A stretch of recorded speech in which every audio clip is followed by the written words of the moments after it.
कुछ महिलाओं को पीरियड मिस होने से कुछ दिन पहले से ही अपने शरीर में कुछ अजीब तरीके के लक्षण महसूस होने लग जाते हैं।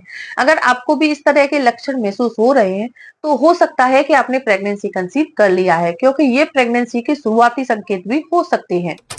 नमस्कार दोस्तों, मैं खुशबू तोमर एक बार फिर से स्वागत करती हूँ आपका प्रेगनेंसी से रिलेटेड एक और नई वीडियो में। जहां पर आज का वीडियो एक बार फिर से उन महिलाओं के लिए बहुत ही ज्यादा यूजफुल होने वाला है, जिन्हें पीरियड मिस होने से पहले ही प्रेगनेंसी के सिम्टम्स फील होने लग जाते हैं। तो क्या ये प्रेगनेंसी के सिम्टम्स हैं या फिर नॉर्मल है? अगर आप इसके बारे में जानना चाहते हैं तो वीडियो को पूरा जरूर देखिए, क्योंकि काफी सारी महिलाएं कमेंट करती हैं कि मैम हमें प्रेगनेंसी के सिम्टम्स फील हो रहे हैं, लेकिन क्या ये प्रेगनेंसी के सिम्टम्स हैं या फिर नॉर्मल है या फिर हमें ऐसे ही महसूस हो रहे हैं? तो इस तरह का डाउट अगर आपके मन में है तो आप वीडियो में अंत तक जरूर बने रहिए। अगर चैनल को अभी तक सब्सक्राइब नहीं किया है तो इस तरह के नई नई जानकारी लेने के लिए आप चैनल को सब्सक्राइब करके बेल आइकन को प्रेस करना बिल्कुल भी ना भूलें। तो चलिए फ्रेंड्स, बिना देरी किए हुए फटाफट से वीडियो को स्टार्ट कर लेते हैं। देखिए, अगर आप प्रेगनेंसी प्लान कर रहे हैं और इंटरकोर्स करने के 1 से 2 हफ्ते बाद, यानी कि आपकी पीरियड डेट अभी आने वाली है और अब आपको यानी 4-5 दिन पहले से ही कुछ अजीब तरीके के बदलाव महसूस हो रहे हैं, तो ये प्रेगनेंसी के शुरुआती लक्षण भी हो सकते हैं। तो अगर ये प्रेगनेंसी के सिम्टम्स हैं तो वो क्या क्या बदलाव हैं उनके बारे में आपको पता होना चाहिए। तो चलिए जानते हैं उनके बारे में। सबसे पहला जो लक्षण है वो है ब्लीडिंग होना या स्पॉटिंग होना। जी हाँ, जब आप इंटरकोर्स करते हैं तो इंटरकोर्स करने की प्रोसेस के बाद से जब फर्टाइल एग आपके गर्भाशय की दीवार की लाइनिंग से चिपक जाता है, तो इस प्रोसेस के दौरान क्या है कि आपके कुछ ब्लड सेल्स फट जाते हैं, जिससे कुछ महिलाओं को उनकी पीरियड डेट से 1-2 दिन पहले या 1-2 दिन बाद कुछ स्पॉटिंग सी होती है या फिर ब्राउन कलर का हल्का सा डिस्चार्ज, यानी कि एक आध स्पॉटिंग के रूप में होने लग जाता है, जो कि इम्प्लांटेशन ब्लीडिंग के नाम से जाना जाता है। और ये प्रेगनेंसी का शुरुआती लक्षण ही होता है। कुछ महिलाएं जो कि इनमें डिफरेंस नहीं कर पाती और वो इसे पीरियड की ब्लीडिंग समझ लेती हैं, लेकिन फ्रेंड्स, ये जो ब्राउन डिस्चार्ज हो रहा है वो पीरियड्स की ब्लीडिंग से एकदम से अलग होता है। क्योंकि पीरियड्स की ब्लीडिंग के दौरान क्या होता है, फ्लो हैवी होता है, आपको कमर में, पेट में दर्द की समस्या बहुत ज्यादा होती है और इस समय ब्लीडिंग भी हैवी होती है। लेकिन अगर ये प्रेगनेंसी का सिम्टम्स है तो इस दौरान आपको जो ब्राउन डिस्चार्ज हो रहा है उसकी मात्रा बहुत ही कम होती है, यानी कि 1 से 2 स्पॉट आपको महसूस होंगे, वो भी 1 से 2 बार जब आप टॉयलेट करने जाती हैं। इससे ज्यादा आपको महसूस नहीं होंगे और इस समय आपको कमर में, पेट में बिल्कुल भी दर्द की समस्या नहीं होती, बल्कि आपको योनि के आसपास या फिर हल्की सी पेट में अकड़न सी महसूस हो सकती है। यानी कि इम्प्लांटेशन ब्लीडिंग के दौरान पेट में हल्का सा आपको बदलाव महसूस हो सकता है, लेकिन कमर में, पेट में दर्द की समस्या बिल्कुल भी नहीं होती है। दूसरा खास लक्षण है वजाइनल डिस्चार्ज। जी हाँ, जैसे ही आप प्रेगनेंसी कंसीव करते हैं तो कंसीव करने के बाद आपकी बॉडी में जो हार्मोन्स में उतार चढ़ाव आता है या हार्मोन्स का लेवल अप एंड डाउन होता है, तो इससे आपकी जो वजाइना की वॉल है वो मोटी हो जाती है और उसके जो सेल्स है वो बढ़ने लग जाते हैं। और इसी वजह से आपको प्रेगनेंसी के दौरान वाइट डिस्चार्ज होना या हल्का फुल्का डिस्चार्ज शुरू हो जाता है। प्रेगनेंसी के दौरान इस तरह का डिस्चार्ज होना आपके लिए बहुत ही ज्यादा हेल्दी होता है, अच्छा होता है, क्योंकि इस दौरान आपको होने वाले वजाइनल इन्फेक्शन से ये जो डिस्चार्ज है वो आपको प्रोटेक्ट करता है। लेकिन इसको आपको हाइजीन मेंटेन भी करते रहना है, क्योंकि अगर आप हाइजीन मेंटेन नहीं करते हैं तो इससे आपको जलन, खुजली, बदबू या फिर इरिटेशन की समस्या हो सकती है, जो कि आगे चलकर इन्फेक्शन का रूप भी ले सकती है। इसीलिए प्रेगनेंसी के दौरान जैसे ही आपने कंसीव किया है और आपको वाइट डिस्चार्ज यानी कि वजाइनल डिस्चार्ज हो रहा है, तो आपको दिन में 2 से 3 बार अपने इनर वियर को चेंज करना चाहिए।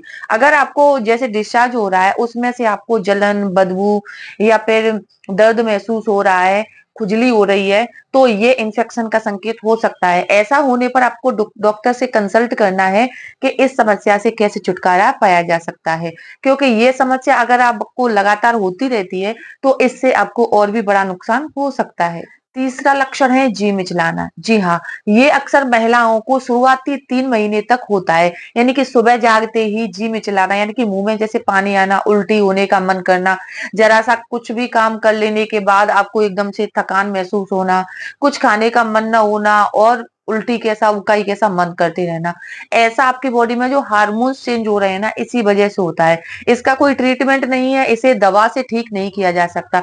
ये हार्मोन्स का लेवल अप एंड डाउन होने की वजह से होता है, इसीलिए इन सारी चीजों को प्रोटेक्ट करने के लिए, अब इनसे बचने के लिए आपको ज्यादा से ज्यादा आराम करना है, पानी अच्छी मात्रा में पीना है, सुबह जागने के आधे घंटे के अंदर ही आपको कुछ ना कुछ खा लेना है, यानी कि हेल्दी नाश्ता कर लेना है, जिससे कि आपको जो वॉमिटिंग या उबकाई जैसी समस्या हो रही है वो कम हो जाएगी।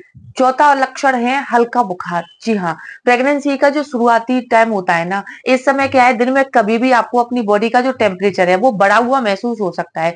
जैसे कि शाम होते होते कई महिलाओं को ऐसा फील होता है, दिन भर वो एकदम ठीक रहेंगी, लेकिन शाम होते होते उन्हें लगेगा, उन्हें अंदर से बुखार सा हो रहा है, चेहरा उनका एकदम से तपने लग जाएगा, बॉडी एकदम से गर्म हो जाएगी, हाथ पैर एकदम से गर्म हो जाएंगे। तो हल्का सा बुखार फील होना, ये भी आपके शुरुआती प्रेगनेंसी का ही लक्षण होता है। ये कोई बीमारी का संकेत नहीं है, इससे आपको घबराना बिल्कुल भी नहीं है। पांचवा खास लक्षण है टेस्ट और स्मेल में बदलाव। जी हाँ, शुरुआती हफ्ते जो होते हैं ना, इन दिनों जब आपकी बॉडी में हार्मोन में बदलाव आता है, जब भ्रूण का आकार धीरे धीरे करके बड़ा होने लग जाता है, तो आप जब भी कोई चीज खाते हैं तो आपको उसका जो टेस्ट है वो थोड़ा सा पहले के अपेक्षा बदला हुआ महसूस हो सकता है। यानी खाने की चीजों की थोड़ा सा स्वाद बदला हुआ महसूस हो सकता है, कुछ चीजें आपको अच्छी नहीं लगेंगी, कुछ चीजों की स्मेल आपको बर्दाश्त नहीं होगी, जैसे कि आपको उल्टी आने का मन करेगा, और चीजों की जो स्मेल है वो बहुत ज्यादा परेशान करेगी, सिर दर्द हो सकता है। तो इस तरह की समस्या, ये कोई बड़ी बीमारी नहीं है, ये प्रेगनेंसी के ही सिम्टम्स होते हैं। शुरुआती दिनों में महिलाओं को ऐसी समस्याएं होने लग जाती है। वैसे ऐसा बिल्कुल भी नहीं है कि सभी महिलाओं को ये समस्याएं होती है। कुछ महिलाओं को किसी और तरह के लक्षण महसूस होते हैं, तो कुछ महिलाओं को दूसरे लक्षण महसूस होते हैं। लेकिन शुरुआती हफ्तों में अक्सर महिलाओं को ये समस्याओं का सामना तो करना ही पड़ता है। इनसे निपटने के लिए अब आपको बस यही है कि हर 2 घंटे में कुछ ना कुछ खाते रहना है, हेल्दी खाना खाना है, नाश्ता आपको टाइम से करना है, उसके बाद आपको लंच करना है, डिनर करना है, डिनर और लंच के बीच में आपको एक बार और भी कुछ खा लेना है, यानी कि 4 से 5 बार आपको दिन में खाना है, पानी अच्छी मात्रा में पीना है, आपको फ्रूट जूस भी पीते रहना है, दिन में आपको जैसे कि शिकंजी आपने पी ली, कभी कभी आपने लस्सी बना के पी लिया, कभी आपने कुछ बनाकर पी लिया, इस तरह से आपको लिक्विड वाली चीजों का सेवन ज्यादा करते रहना है। इससे क्या है कि आपके शरीर में गर्मी भी नहीं बढ़ेगी, क्योंकि अभी गर्मियों का सीजन चल रहा है, तो अगर आप पानी की कमी करते हैं तो इससे क्या है कि पानी की कमी होने से आपको दिक्कत हो सकती है, बॉडी डिहाइड्रेट हो सकती है। तो इन सारी समस्याओं का बचने का सबसे अच्छा तरीका यही है कि आपको पानी अच्छी मात्रा में लेना है। पानी को आप किसी भी रूप में ले सकते हैं, जैसे शरबत बनाकर पी लीजिए, नींबू की शिकंजी बनाकर पी लीजिए, दही की लस्सी बनाकर पी सकते हैं। ये सारी चीजें प्रेगनेंसी में काफी ज्यादा हेल्पफुल होती हैं और आपको हेल्दी बनाए रखती हैं, आपके बच्चे के लिए भी काफी ज्यादा हेल्दी होती हैं। तो फ्रेंड्स, अगर आपको शुरुआती दिनों में इन 5 लक्षणों के अलावा कोई और लक्षण महसूस हो रहे हैं, जो कि आपको बहुत ज़्यादा दिक्कत दे रहे हैं, आप हमें कमेंट में बता सकती हैं। क्योंकि अब हमारी जो वीडियो है, वो आपके प्रेगनेंसी के शुरुआती हफ्तों से हफ्ते बाई हफ्ते आगे बढ़ने वाली है। शुरुआती जो प्रेगनेंसी के सिम्पटम्स हैं, इस पर हमने काफ़ी सारे वीडियोज़ बनाए हैं। कैसे पहचान सकते हैं, पीरियड से पहले कैसे महसूस होता है, ओव्यूलेशन के टाइम पर कैसा महसूस होता है, पीरियड्स के दौरान कैसा महसूस होता है, मिसकैरेज के टाइम पर आपको क्या संकेत मिलते हैं, सारी चीजों के बारे में अब तक हम जान चुके हैं। तो अब प्रेगनेंसी का जो फेज है वो आपका आगे बढ़ने वाला है, यानी कि अब पहली तिमाही से दूसरी तिमाही में एंटर करने वाले हैं। और जो महिलाएं अब दूसरी तिमाही में एंटर करने वाली हैं, यानी कि जिनके तीसरा महीना खत्म होकर चौथा महीना लगने वाला है, तो आपके लिए अब नए वीडियोज आने वाले हैं, इसीलिए चैनल को अभी से सब्सक्राइब कर लीजिए। अगर वीडियो में बताई गई इन्फॉर्मेशन आपको यूजफुल लगती है, वीडियो को लाइक करें और अपने फ्रेंड्स और रिलेटिव्स में शेयर करना बिल्कुल भी ना भूलें। तो चलिए फ्रेंड्स, मिलते हैं नेक्स्ट टाइम, तब तक के लिए टेक केयर।